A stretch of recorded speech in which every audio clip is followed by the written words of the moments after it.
eReaxFF is a rather new extension to the popular reactive force field eReaxFF. eReaxFF allows us to include explicit pseudoclassical electrons into fully atomistic simulations with many thousands of atoms. Needless to say that this opens the door to exciting new possibilities in battery research. In today's video, I want to highlight a recent application of the eReaxFF module in the Amsterdam modeling suite, that is, the explicit dynamics of lithium-ion reduction at a graphene interface and the first steps towards lithium metal plating of the graphene surface. As usual, I will keep this demonstration brief. You can find all the details and materials for this workflow in the video description if you want to dig in deeper. Setting up an eReaxFF simulation is a bit different from setting up a standard eReaxFF simulation. Not only do we need to provide a special eReaxFF force field, but we will also need to place explicit electrons in the system, and how exactly this can be done was subject to an earlier tip of the week video.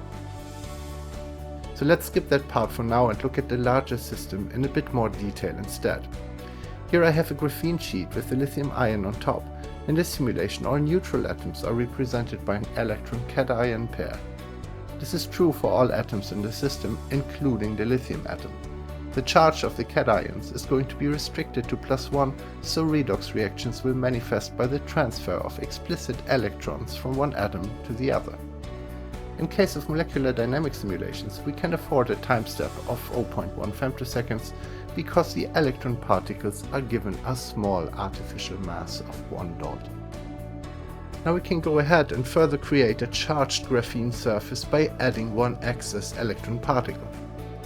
If we now run the dynamics for both systems and compare the results, we see that during the course of the MD simulation the neutral graphene surface remains intact, meaning that no electron transfer to the lithium ion occurs during the simulation time of several hundred picoseconds.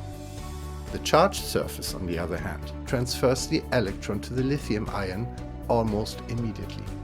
The newly formed neutral lithium atom then remains stable for the rest of the simulation, again several hundred picoseconds.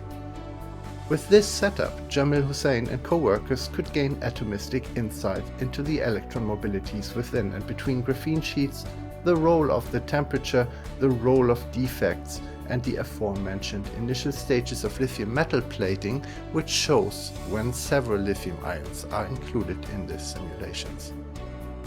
So that's it for today. I hope you are as excited as we are about these new advances in fully atomistic batteries modeling with eReaxFF. For input files, details and free trials, please have a look at the video description, and if you have any question, just leave us a comment below this video.